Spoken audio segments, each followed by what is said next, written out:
네, 대통령 순방에 대한 평가부터 또 이번 주에 예정된 정치권 일정들이 꽤 많은데요. 전문가 두 분 모시고 자세히 짚어보도록 하겠습니다.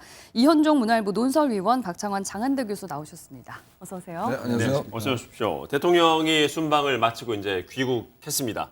평가를 어제도 했는데 계속해서 이어서 짚어보도록 할게요. 먼저 대통령 모습 보시고 오늘 대담 시작하겠습니다.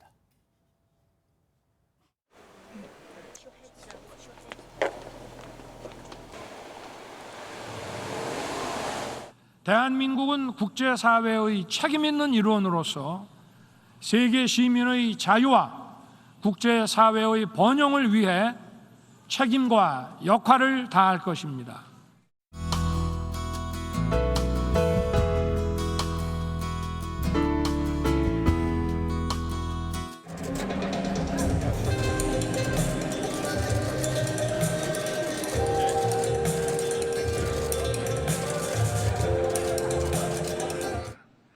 팬데믹 이후 안정적인 공급망 확보를 위해 양국 정부와 기업 간 광물 자원 분야의 협력 체계를 굳건하게 구축해 나갈 것입니다.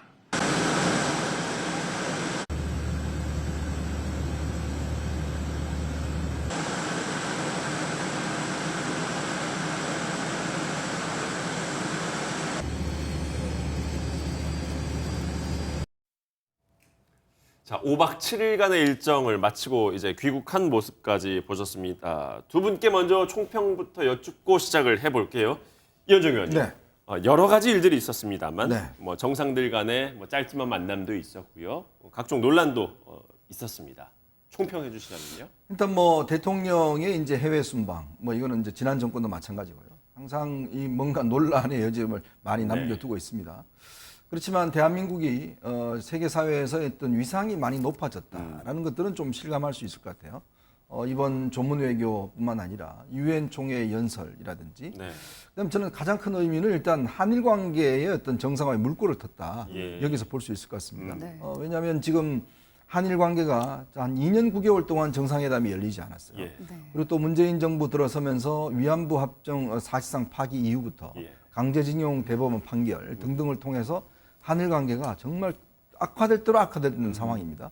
특히 일본 내의 혐한 감정이 예전에 비해서 굉장히 심해졌어요. 네. 그리고 또 일본 내 자민당의 어떤 이 반환이라든지 이런 움직임이 너무 거세져서 사실 이게 과연 수습할 수 있을까라는 지금 의문이 있었거든요. 네. 물론 우여곡절이 있었습니다. 우리가 한다고 발표를 했는데 또 일본 측에서는 정해진 게 없다라고 등등 해서 과연 열릴 수 있을까라는 걱정을 많이 했는데 네. 물론 30분이라는 이제 약식 회담이었지만 네. 어쨌건 29일 날 되면 이제 아베 전 총리에 대한 국장이 있지 않습니까? 예. 거기에 총리와 지금 정진석 비대위원장이 참석을 하거든요. 그런 걸 계기로 해서 사실은 지금 세계 정세가 보면 결국은 자유진영과 그다음에 중국과 러시아 여기에 치열한 신냉전 관계로 이제 진행되는 상황에서 네. 한미일의 어떤 그 강고한 동맹이 굉장히 중요해지는 상황입니다. 그런 상황에서 핵심 고리가 결국 이제 일본의 우리나라의 관계인데 예. 이런 부분들을 사실상 어떻게 보면 물꼬를 텄다. 그리고 앞으로 아마 이제 그동안 여러 가지 이제 원자재 수입 문제라든지 등등 여러 가지 논란이 있었지 않습니까? 네. 이런 것들을 좀 풀 수 있는 계기점을 마련했다는 게 저는 큰 성과가 아닌가 싶습니다. 예. 의미 그리고 성과 위주로 분석을 해 주셨습니다. 박 교수님 어떻게 평가하십니까? 한 번도 경험해보지 못한 실패한 순방 외교 이렇게 혹평을 할 수밖에 없습니다. 너무 평가가 다른데요. 세 가지 점에서 들어볼까요? 그런데요. 네. 첫 번째는 의전입니다. 외교에서 의전은 굉장히 중요합니다. 조문 외교 간다고 그랬는데 조문은 밀렸습니다. 네. 한일 회담, 한미 정상회담 한다고 그랬는데 치였습니다. 30분 48초. 자, 대통령이 일본의 수상과 회담을 하는데 우리나라 기자들은 한 명도 없고 그 흔한 국기 한 장 없는 사진만 남겼습니다. 자, 뭐 이게 어떻게 의전입니까? 자, 두 번째, 단어입니다. 외교에서 단어는 그 어떤 그 명분을 가지고 있는 거죠. 예. 한일 정상이 만났는데 보통 정상들이 만나면은 정상회담, 정상 회동 또는 안 되면은 조우 이런 말을 씁니다. 네. 그런데 일본 측에서 정상회담을 부정했어요. 간담이라는 간담이라고 표현이 하는 있었죠. 듣도 보도 못한 외교 용어가 나왔습니다. 이거는 쓰지 않는 용어예요. 네. 이거는 사실상 일본에 우리 공식으로 만난 거 아니야. 네. 그냥 하도 만나달라고 그래서 잠깐 봤어. 요 정도 수준의 용어입니다. 그러니까 이런 진짜 뭐 회담 확정됐다라고 미리 발표해놓고 갔는데 어떻게 이런 일이 있을 수 있냐. 두 번째, 단어에 있어서 비속어 논란입니다. 네. 자, 일본에서 간다메라고 하는 표현도 기분 나쁜데 네. 뒤끝이 별로 좋지 않죠. 예. 자, 그다음에 세 번째는 다 좋다 이겁니다. 예. 실리입니다. 세 번째는 실리. 그럼 실리는 챙겼냐? 네. 애초에 반도체 그다음에 전기차 네. 여기에 뭔가 우리 수출의 주력 상품인데 이게 굉장히 타격을 입었어요. 그래서 뭔가 이거에 대해서 우리 좀 숨구멍 좀 틀어줘라.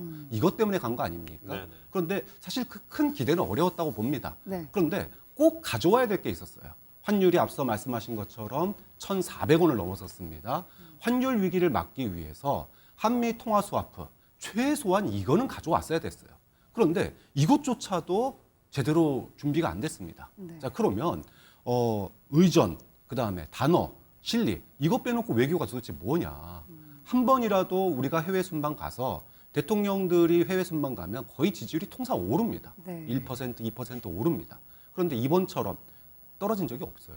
그렇게 놓고 본다면 이거는 뭐 혹평을 받을 수밖에 없는 순방 외교였다. 이렇게 얘기할 수밖에 예. 없는 거죠. 네. 예. 두 분의 평가가 많이 다른데요. 좀 하나씩 좀 짚어보자면요. 네. 먼저 한일 정상회담과 관련해서 이현종 위원님께서는 앞서서 그래도 한일 관계에 물꼬를 튼 데 굉장한 큰 의미를 찾을 수 있다라고 말씀을 해주셨습니다만 박 교수님 말씀처럼 정상회담이라고 보기에는 너무 약식으로 치러지고 일본이 또 호스트가 돼서 이제 우리를 부르는 형식이었는데 너무 준비되지 않은 모습에 좀 이제 실망을 할 수밖에 없었다는 이제 식의 평가를 해주셨거든요. 이 부분은 어떻게 봐야 될까요? 근데 외교라는 게요, 단지 하나의 어떤 그 장면만을 보고 평가는 할 수 없습니다. 네. 그러니까 쭉 일련의 과정을 통해서 평가를 해야 되는 것이거든요. 왜냐하면 지금 일본의 기시다 총리가 처해 있는 그 내부 사정들을 좀 들여다봐야 돼요. 네. 왜냐하면 기시다 총리가 지금 굉장히 곤경에 처해 있습니다. 지금 자민당이 어떤 면에서 보면 굉장히 강경한 지금 반한 어떤 정책을 펴고 있는 상황에 네. 또 풀려고 하는 이제 내각 이런 어떤 차이점 속에서 굉장히 갈등하고 있는 좀 샌드위치 신세가 된 측면이 있죠. 그리고 기시다 총리의 지금 지지도가 지금 이번에 국장이라든지 이런 것 때문에 굉장히 급전직하고 있는 상황입니다. 자, 그 상황에서 지금 자민당에서는 당연히 한일 정상회담 하지 마라라고 이야기를 했고 네. 내각에서는 그래도 뭔가 물꼬를 트야 된다. 국내 정치 상황을 눈치 볼 수밖에 없는 그렇죠. 한계가 왜냐하면 있었다는 외교라는 게 말씀이시군요. 서로 상대방의 어떤 처지가 있지 않습니까? 자, 그런 상황에서 우리가 그러면 지금 당장은 외형적으로 볼 때는 우리가 조금의 어떤 의전상에 좀 밀리는 감이 있더라도 네. 장기적으로 우리 측면에서 유리하다라면 할 수밖에 없는 거 아니겠습니까? 네. 그래서 저는 대통령이 아마 그 결단을 내려서 직접 찾아가서 사실상 기시다 총리의 면을 살려준 거라고 저는 봅니다. 자, 그러면 외교라는 게 단지 거기서 끝나는 게 아니라 예. 이번에는 예를 들어 일본이 조금의 자신의 주도권을 가져갔다 그러면 네. 향후에서는 또 우리가 주도권을 가져갈 수가 있는 거거든요. 그 명분을 이번에 확보했다. 이렇게 그렇죠. 평가하신다는 왜냐하면 거죠? 이게 어떤 면에서 단순하게 보고 그 장면만을 보고 잘못됐다라고 평가하는 것은 굉장히 네. 근시안적인 평가고. 그러면 일각에서는 일본에서 그 일부러 정상회담의 의미를 조금 축소시키려고 이렇게 간소하게 겨우 만나줬다라는 네. 식으로 나오는 평가에 대해서는 그러면은 그렇습니다. 전혀 그거 일본어로 간담이라는 게 우리나라 말로 보면 약식이라는 뜻입니다. 그러니까 서로 단어를 우리가 쓰는 단어의 의미와 예. 이걸 같이 상치시키면 안 되는 거거든요.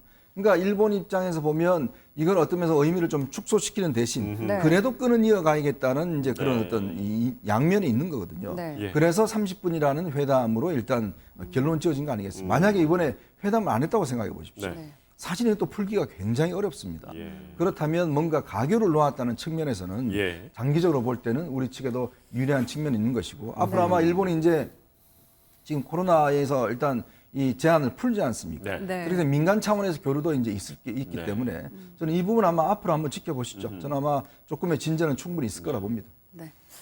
2년 9개월 만에 만나서 숨통을 틔웠다라는 평가들을 해주시는데 예. 2년 9개월에 만나가지고 만남의 결과가 뭐냐라는 겁니다. 2년 9개월 동안 만났는데 이번에 만났는데 9개월 만에 만남의 결과를 갖다가 대통령실에서 브리핑을 했어요. 앞으로 뭐 서로 양국 간의 협의를 하기로 했다. 네.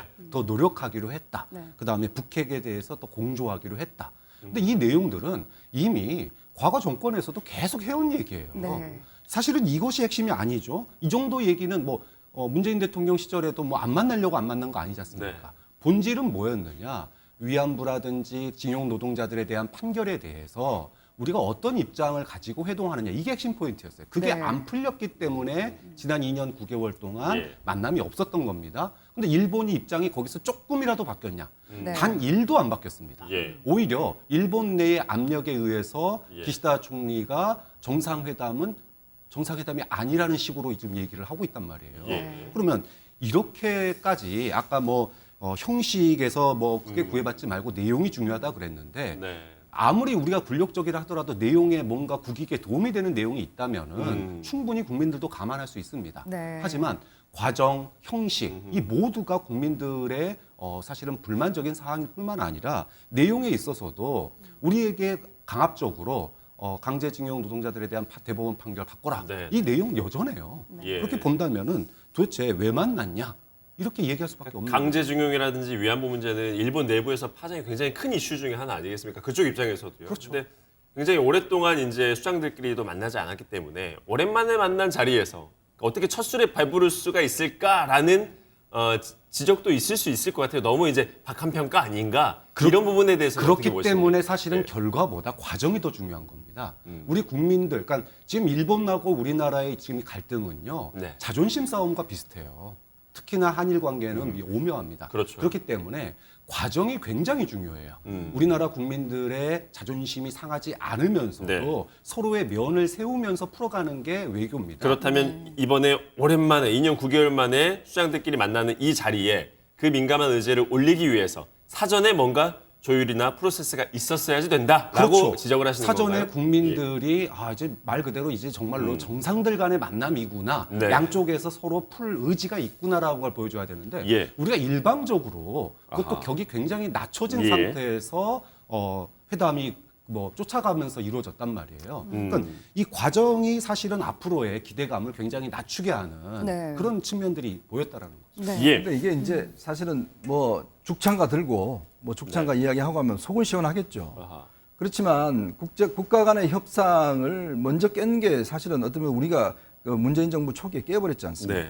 이제 거기서 악화되기 시작해서 죽창가 들고 항의를 외치고 근데 결과는 어떻게 됐습니까? 지난 5년 동안 외교라는 게 그렇게 자존심만 내세워서 또 어떤 면에서 보면 깃발만 나세워서 그게 되는 게 아니거든요. 이제는 좀 방식을 바꿔야 그렇죠. 된다. 그렇다면 이게 풀어가는 과정이라는 게 네. 어떤 이제 우리가 그렇지 않습니까? 어떤 남녀 관계도 서로 얼굴 안 보고 헤어지면 조금씩의 오해를 풀어가고 진전되는 과정이 필요한 거죠. 국가 간의 관계는 더 그런 현상이 있지 않겠습니까? 예. 네. 그런 의미에서 지금의 당장에 지금 뭔가 2년 9개월 동안 왜 못했습니까? 그렇다면 그런 식이라면 2년 9개월 동안 지난 문재인 정부 때 정상회담 했어야죠. 네. 안 됐지 않습니까? 그러니까 그 부분에 있어서 실제로 이제는 처음 만남이 이루어졌다는 예, 첫 거. 발을 뗀 그 것이다. 자체는 저는 네. 충분히 의미가 있다는 예, 겁니다. 거기에 의미를 둬야 된다라는 말씀이시고요. 이어서 한미 정상 간의 짧은 만남이었습니다만 이 부분도 짚어보지 않을 수 없을 것 같아요. 한미 정상, 그러니까 뉴욕에서 열리는 행사에 참석을 했는데 그 행사장 뭐 IRA 관련한 협상 뭐 여러 가지 국내 언론이 관심을 가진 부분이 있었는데요. 그것 외에 다른 논란들이 모든 이슈를 집어삼켜버렸습니다. 관련 영상 보시고 계속 이어가 보겠습니다.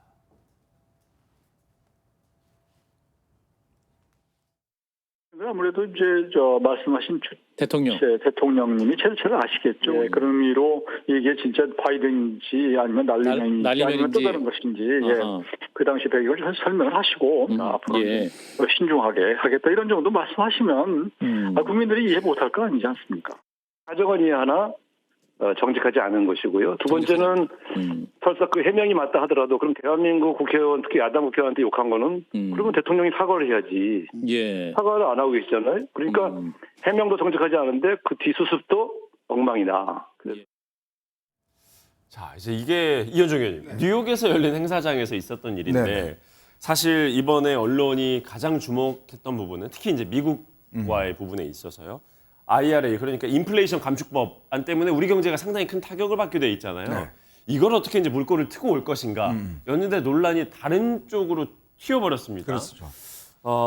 이번 한미 정상 간의 그 짧은 회동 그리고 이 논란까지 좀 어떻게 보셨습니까? 그러니까 이게 지금 미국이라는 데가 지금 바이든 대통령이 온 신경이 지금 중간선거 11월 중간선거에 집중되어 있습니다. 왜냐하면 이 중간선거에 지금 현재는 상원은 동수고 하원은 민주당이 좀 앞서 있는데 네. 만약에 이게 이제 역전이 된다 그러면 바이든은 거의 뭐 이제 식물 대통령에 다름없어요. 네. 자, 그러다 보니까 모든 역량과 모든 이슈들을 다 중간 선거에 집중하고 있습니다. 네. 네. 그래서 이번 같은 경우에 뉴욕 일정을 아예 하루 줄이고 워싱턴에서 열리는 민주당 전국 회의에 참석하는 일정을 바꿔버렸어요. 그 정도로 네. 그 정도로 신경을 거기다 그렇죠. 쓰고 그러다 있다. 보니까 백악관에서 이번에 공식 자료를 낸 게 뭐냐면 이번에 그 바이든 대통령이 예. 정상회담은 두 개 했다. 그게 뭐냐면 필리핀 신임 네. 대통령하고 그다음에 영국의 신임 총리와의 회담이에요. 이거는 왜냐하면 신임 총리의 첫 회담이기 때문에 어쩔 수 수밖에 없고 없는 거고. 나머지는 환담했다라고 네. 했습니다. 거기에 3명하고 환담했다는데 마크롱 대통령, 윤석열 대통령 포함이 되어 있는 거죠. 그러니까 이거는 미국이 또 왜냐하면 지금 IRA법에 따라서 전기차나 이 문제는 사실 11월 전에 해결되기 어렵다는 게 그건 다 역시 알고 있습니다. 중간 선거 때문에 네, 어쩔 수 없는 왜냐하면 거다. 이 미국 백악관에서도 이거는 어차피 중간 선거 이후에 네. 어떤 이 문제를 풀어가야지 이 중간 선거 때까지는 이거는 절대 못 푼다는 게 돼 네. 있어요. 이제 그런 측면이 있었기 때문에 이제 이 회담이 일단 취소가 된 것이고 네. 그리고 그 이후에 있었던 것들 그거는 이제 갑작스럽게 윤 대통령이 지금 이 재정회의에 참석하라고 해서 참석을 해서 네. 1억 달러 공여를 하겠다고 이제 예. 이야기를 한 거 아니겠습니까? 예. 네. 그러니까 이게 걱정이 된 거죠. 윤 대통령 입장에서는 이게 만약에 우리 국회가 통과를 안 시켜주면 어떡하느냐 이런 논란이 됐었는데 저는 첫 번째 문제는 처음에 이 영상이 나갔을 때 너무 단정적으로 바이든 대통령과 미국 의회를 지적했다라고 보도가 예. 돼버렸잖아요. 예. 그러니까 그게 자체가 일단 왜냐하면 그 영상 들어보시면 무슨 말인지 잘 안 들립니다, 사실은. 예. 이렇게 들으면 또 이렇게 들리고 저렇게 들리는 거거든요. 네. 그걸 너무 단정적으로 일부 언론에서 보도하는 바람에 결국은 이거 미국 의회를 비난했다. 이게 기정사실화 돼버린 거예요. 네. 그리고 이제 15시간 이후에 대통령실에서 낸 해명을 보면 사실은 이거는 미국이 아니라 우리 국회를 겨냥한 이야기로 돼버린 거 아니겠습니까? 네. 이제 거기에 문제가 있었던 것이고 그렇다면 대통령실에서 빨리 이 문제에 대한 대응을 했어야 됐는데 왜 이렇게 해명이 늦었을까라는 이제 의미 있는 거죠. 왜냐 대통령이 이 이야기를 한 것에 대해서 본인이 알 거 아니겠습니까? 네. 박진 장관이 그 이후에 대담 이후에 제가 국회에서 통과시키도록 노력하겠습니다. 이 이야기도 있잖아요. 네네. 그렇다면 이거는 대통령실에서 이 사태의 심각성을 인식을 하고 빨리 해명했더라면 저는 이렇게까지 문제가 풀리지 않았을 것이다. 네. 그런 점에서 결국은 내용 자체가 처음부터 왜곡돼서 확산된 이 측면에 대한 좀 저는 진상규명도 네. 필요하고 아하. 두 번째는 대통령실에서 왜 이렇게 대응했는지에 대한 것도 저는 확인할 필요가 있다는 자, 생각이 듭니다. 크게 두 가지 말씀해 주셨어요. 그 48초간의 짧은 한미 정상 간의 그 회동 부분, 이 부분 그렇게 박하게 평가할 일이 아니다라는 말씀 주셨고 또 하나는 이제 비속어 논란 부분, 이것도 그렇게 단정적으로 비속어 논란 지금 많은 언론이 바라보고 있는 것처럼 그렇게 볼 일이 아니다. 대통령실 안에서도 또 여러 가지 좀 뒤늦게 대응했던 부분들, 이런 부분들을 좀 되돌아봐야 된다라는 말씀을 주셨는데 교수님 평가는 어떠십니까? 일단은 바이든의 일정이 이제 영국 갔다 오면서 밀리는 바람에 48초로 정상회담이 대체가 돼 버렸습니다. 예. 그 불가피한 측면이 있다 그래요. 자, 그러면 이럴 때 준비하라고 B 플랜, C 플랜이 있는 겁니다. 그러면 B 플랜과 C 플랜은 제대로 가동됐나라는 거예요. 네. 그런데 B 플랜과 C 플랜이 눈에 띄는 하루가 비었습니다. 일정이 밀리는 바람에 하루가 비었어요. 그럼 그 하루를 어떻게 쓸 것인가죠. 우리가 지금 미국 우선주의가 처음이 아닙니다. 지난번 트럼프 대통령 때 우리 보고 미국 우선주의 얘기하면서 국방비 뭐 1조 이상 올려라 그러고 얘기한 거 기억나시죠? 네네. 그 당시 우리가 어떻게 풀었냐? 우리 우방이다, 혈방이다 이러면서 여론을 조성해서 국방비를 조율을 예. 했었습니다. 자, 이번에 이렇게 하루가 시간이 벌어졌다면 무엇을 했어야 됐느냐? 이런 비속어 논란을 일으킬 게 아니죠. 비속어는 물론 품격의 문제이기도 하지만 그거보다는 저는 절박감이 부족했다는 거라고 생각합니다. 네. 하루라는 시간을 잘 써서 우리가 반도체나 뭐 아까 11월 중간선거 얘기하셨는데 미국에 반도체나 또는 전기차를 규제 완화하는 거 사실 쉽지 않습니다. 네. 사실 네. 기대도 안 했어요. 그거 어려울 거다라고 얘기했습니다. 예. 그러면 우리가 혈방인데 미국 우선주의에 지금 어떻게 보면은 한 손 얹고 있는데 우리가 이들어가면은 지금 환율이 너무 급격하게 올라서 네. 경제가 심각한 위기에 빠진다. 이렇게 되면은 같이 망하는 거 아니냐. 그러니까 통화 스와프를 통해서 우리가 숨쉴 구멍은 만들어줘야 되는 거 아니냐. 네. 언론 만나서 기자회견하고 의회 의원들 만나서 이런 압박들을 해야 되는 게 대통령이 해야 될 절박감 있는 모습입니다. 그런데 그런 모습이 보였나요, 이번에? B 플랜, C 플랜이 준비가 돼 있었냐라는 겁니다. 그 다음에 그런 의미에서 비속어 논란이 대통령이 미국 가서 해야 될 그런 절박감의 표현치고는 너무나 이상한 논란이었다는 예. 거예요. 또 두 번째, 사실 비속어도 논란이지만 뭐 절박감이 좀 덜할 수도 있고 모양새가 좀 다를 수도 있죠. 예. 그런데 해명이 더 웃깁니다. 해명이 이거는 미국 의회에 한 게 아니라 우리나라 의회에 했다. 이건 막말이라고 생각해요. 이준석 대표의 그 논란 과정에서 뭐 이 땡땡 저 땡땡 이 얘기가 나왔을 때 설마 대통령이 그런 말을 했겠냐 그랬는데 이게 만약에 해명 그대로라면 대통령실의 해명 그대로라면 그런 게 나온 거 아닙니까? 그렇게 따지면 이거는 야당하고 뭐 협치하겠다는 게 아니라 야당하고 한번 해보자라는 거예요. 네. 어떻게 이런 해명이 나올 수가 있습니까? 그것도 15시간 고민한 끝에 나온 해명이 이거라면 대통령실은 도대체 뭐 하고 있냐? 미국 간 이유는 무엇이고 야당을 적으로 돌리는 이유는 도대체 뭐냐? 이런 비판을 할 수밖에 없는 거죠. 네. 야당은 그 대통령실 해명에 대해서 거짓 해명이다라면서 이제 사과를 촉구하기도 했는데요. 이 부분에 대해서 대통령이 직접 나서서 좀 사과를 공식적으로 해야 된다고 보십니까? 어떻게 좀 이 그렇죠. 사태를 뭐 수습해야 일단 된다 보시는지. 그 사실 자체가 만약에 비속어를 썼다라 그러면 네. 그런 국회에 대한 이제 사과를 해야 될 겁니다. 근데 좀 따지고 넘어가야 될 분 따지고 넘어가야 될 부분이 네. 있는 것 같아요. 왜냐하면 이게 처음에 사실은 바이든 대통령을 겨냥했다고 일부 언론에 이야기를 하고 난 다음에 바로 야당이 이 문제에 대해서 이제 지적을 한 게 있었잖아요. 네. 그렇다면 그 다음에 이제 대통령실 해명이 있으니까 그럼 이제 또 우리한테 왜 하느냐라고 이야기를 하는데 네. 그렇다면 이 처음에 어떤 진전 과정에서 왜 바이든으로 이거를 갖다가 확정지어서 알렸는지에 대한. 왜냐하면 우리가 뭐 저도 기자입니다만은 어떤 논란이 될 수 있는 사안이 있으면 충분히 이게 무슨 뭐 대단한 속보가 아니지 않습니까? 이게 뭐 정말 나라의 어떤 운명을 좌우할 굉장히 속보가 아니다면 충분히 검증 과정을 거쳐서 진짜 이거 어떤 이야기를 했는지. 왜냐하면 지금도요 전문가들이 들어보면 나는 이렇게 들리는데 나는 이렇게 들리는 이상 있습니다. 네. 자, 근데 일부 방송에서 자기들끼리 들어보니까 이거다라고 확정적으로 자막을 내버리고 그걸 그냥 야당에서 이렇다라고 다 확산시켜 버렸어요. 네. 그렇다면 그게 과연 그러면 저는 정당한 어떤 이 검증 과정이었는가, 확인 보도 과정이었는가? 왜냐하면 우리가 어떤 사진 같은 거 보도할 때 있지 않습니까? 뭐 다 아시겠지만 이게 과연 합성인지 진짜 사진인지를 확인하는 절차를 거치잖아요. 네. 그럼 마찬가지입니다. 이 영상이 뭔가 또렷하게 들리지가 않아요. 이 음질이. 그러면 그런 부분에 대해서 몇몇 사람이 나 이렇게 들리는데? 네. 라고 해서 그냥 확정져버리는 게 외교적으로 굉장히 중요한 문제입니다. 그 부분은 그렇고 그렇다면 욕설을 한 부분에 대해서는 사실상 우리 국회를 향한 것이었다라고 대통령실에서도 인정을 했잖아요. 이 부분에 대해서 만약에 내일 윤석열 대통령이 아무래도 출근을 하면은 또 문답이 있을 텐데 네. 출근길 문답이 있을 텐데 기자들이 당연히 질문을 하겠죠. 그렇죠. 여기에 대해서 어떻게 대답을 그러니까 저는 할지 진작 이 전망하세요. 문제는 대통령이 기자들에게 직접 설명하고 네. 사과할 건 사과하고 수정될 건 수정해야 된다는 생각이 들었어요. 네. 그래야지만 이 논란이 이미 이제 국민에 퍼지는 걸 막을 수 있었는데. 순방 기간 중에도 직접 그렇죠. 백브리핑의 왜냐하면 형태를 시간이 통해서라도. 많았지 않습니까? 그러면 예. 대통령이 이게 왜냐면 모든 문제가 솔직한 게 제일 좋거든요. 예. 네. 그러니까 대통령이 했다라면 내가 지금 좀 국회가 그래서 했다. 부적절했다. 부적절했다. 표현이 부적절했다. 이건 좀 이해해 주시기 바란다. 죄송하다라는 거 하고 근데 나 바이든 이야기 안 했다. 예. 이렇게 이야기해 버리면 그냥 거기서 문제가 끝날 수 있는 문제를 기억하기로는 그 시간이 상당히 미국에서는 늦은 시간에 일어났던 그러니까 이게 일이어서 뭐냐면 해명까지 좀 시간이 걸리진 않았어요. 문제가 있는 거죠. 그러니까 참모들이나 대통령의 판단이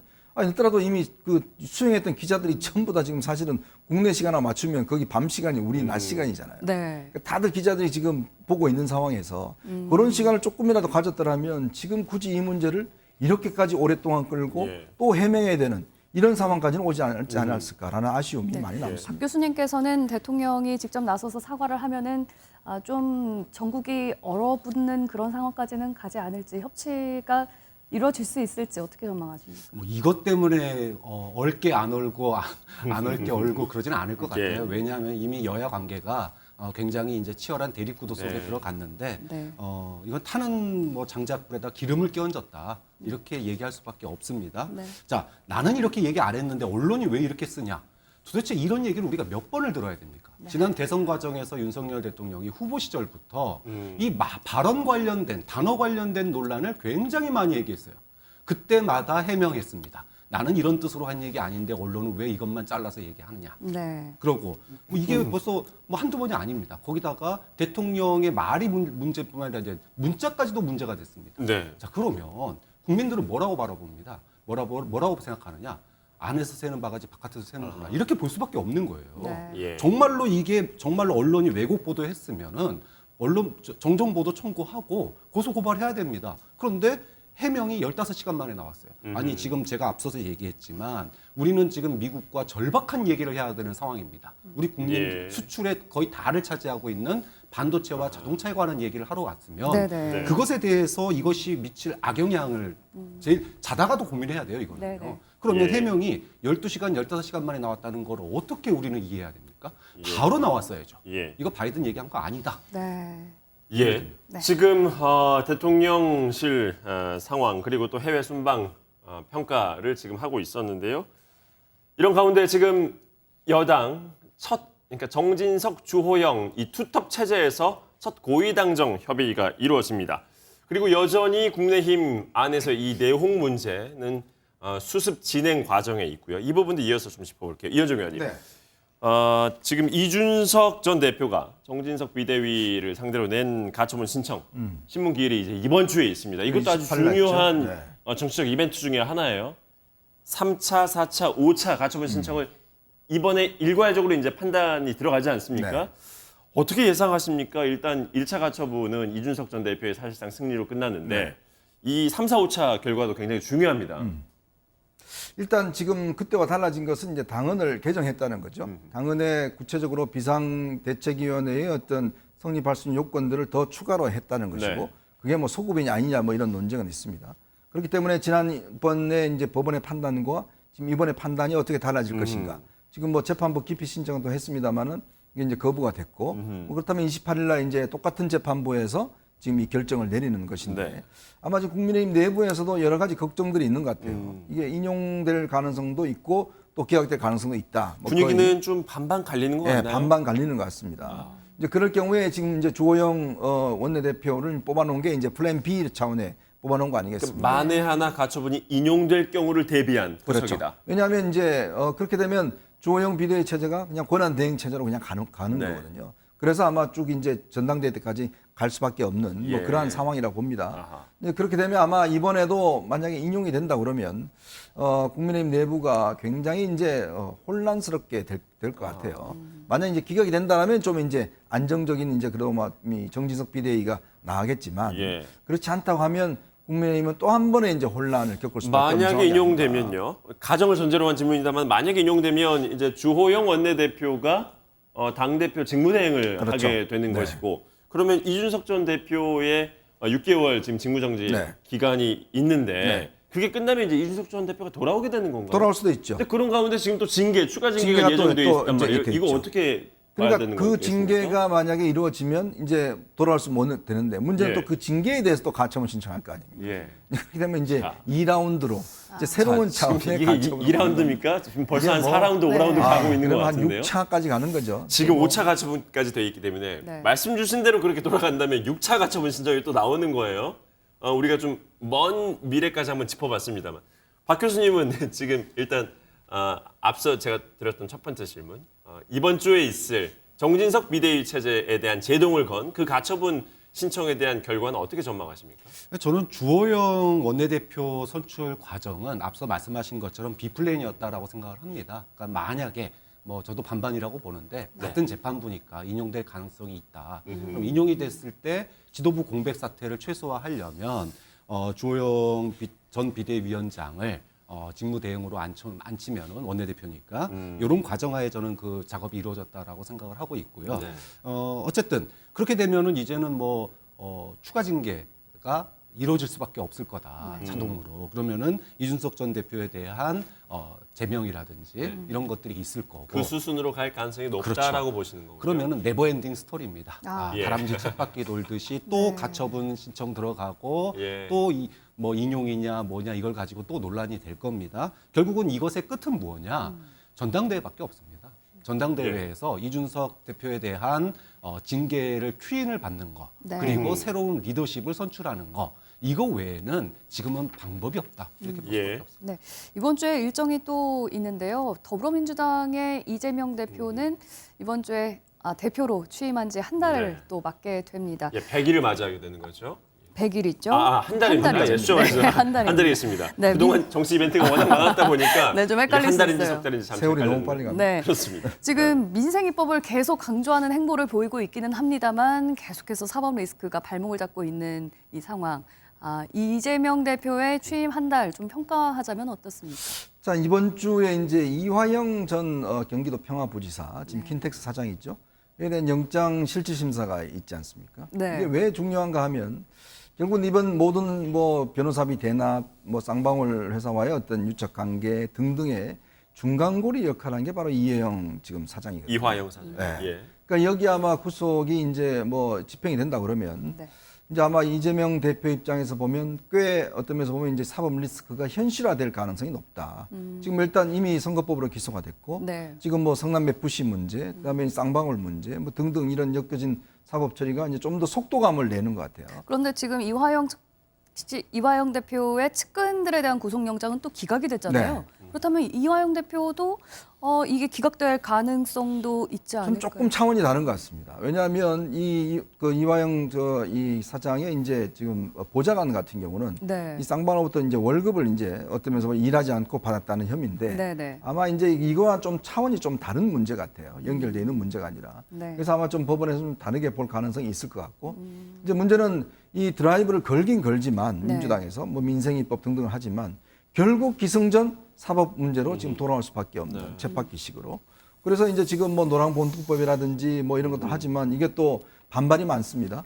그래서 사실 이게 힘을 못 받고 있는 상황이죠. 네. 또 뭐 막말을 해도 그럼 이재명 대표의 옛날 막말이 또 나오는 것이고. 네. 그러니까 모든 것들이 결국은 돌아와서 이재명 대표의 어떤 운신의 폭을 좁혀낼 수밖에 없는 문제이기 때문에 네. 민주당도 어떤 면에서 보면 이거를 지켜내기 위한 이 역할을 할 수밖에 없는 거거든요. 그렇다면 민주당 입장에서 보면 결국은 지금 전당적으로 이재명 대표의 사법 처리를 방할 수밖에 없는 현실적인 어떤 네. 어려움 속에서 민생을 이야기를 하지만 진전되기가 굉장히 어렵지 않겠는가 그런 생각이 듭니다. 네. 이 의원님 말씀으로는 지금 모든 검찰의 칼끝이 이재명 대표를 향해 가고 있다. 이제 여기에서 벗어나기가 쉽지 않을 거다라는 전망을 해주셨어요. 네, 뭐 저도 사법 리스크는 결국은 재판부의 판결이 나와야지 뭔가 정리가 될 것 같습니다. 네. 근데 문제는 그때까지 그렇다고 손 놓고 있을 수는 없는 거죠. 네. 이재명 대표 한 달. 그래서 이재명 대표는 전선을 명확하게 걷어요. 민생에 주력하겠다. 재판은 내가 알아서 하겠다. 이겁니다. 7대 입법, 그래서 뭐 수매가, 양고가, 예. 뭐 안정법, 그다음에 뭐 노란봉투법 여러 가지를 내놓고 있는데 네. 핵심은 이겁니다. 이렇게 내놓은 7대 입법이 국민들과 공감대를 얼마나 잘 형성하느냐입니다. 네. 국민들은 여러 가지 정치적인 논쟁이나 또는 싸움 또는 사법 리스크 이런 거에 대해서도 관심이 있지만 네. 그거 못지않게 고물가, 고환율, 저성장에 따른 대책들 이 부분에 굉장히 지금 갈급해하고 있거든요. 네, 네. 이 부분을 얼마나 잘 만들어내고 공감대를 형성하느냐가 사법 리스크를 돌파할 수 있느냐 없느냐의 좀 네. 가늠대가 될 거다. 국민의힘에서는 이재명 대표를 국감의 증인으로 출석시켜야 된다라고 주장하고 있는데 나갈까요? 그러면은 뭐 민주당은 뻔하죠. 그러면은 김건희 여사도 나와라. 아마 나오겠습니까? 말씀 주신 대로 이번 정기국감 아주 뜨겁고 아주 시끌시끌할 것 같은데 이 증인 신청 문제 때문에요. 네. 야당에서는 김건희 여사를 그리고 여당에서는 이재명 대표를 계속 겨냥해서 증인 나와라, 뭐 자료 가져와라 이러지 않겠습니까? 이게 보통 일이 아닐 것 같은데요. 어떻게 그렇죠. 해서? 결국 저는 이번 국감과 모든 이제 연말까지는 결국 이 문제로 갈 수밖에 없는 것 같아요. 예. 정말 안타까운 것은 많은 국민들의 정말 삶과 또 우리 안전 예. 이런 것들이 외면받는다는 게 너무 안타깝습니다. 그러니까 민생 실종인 거죠. 그렇죠. 최근에 신당역 사건 있었지 않습니까? 예. 네. 그 많은 여성들이 이제 출근하기가 두렵다고 이야기를 했는데 국회에 아무런 관심이 없습니다. 그러니까 다른 거 가지고는 뭐 정경심 교수 석방 네. 하라는 거하고는 기자회견도 하고 뭘 하면서 이 문제에 대한 움직임들이 전혀 없어요. 과연 그렇다면 우리 국회가 국민의 대표인데 이재명 대표의 대표는 아니지 않습니까? 예. 그러니까 이런 것들이 참 국민들 입장에서 보면 너무 분통 터지는 일이죠. 예. 이제 곧 본격적으로 국정감사가 시작될 텐데요. 민생 현안들도 꼭 잊지 않고 잘 따져주시기를 좀 기대하고 바라보겠습니다. 오늘 대담 여기에서 마치도록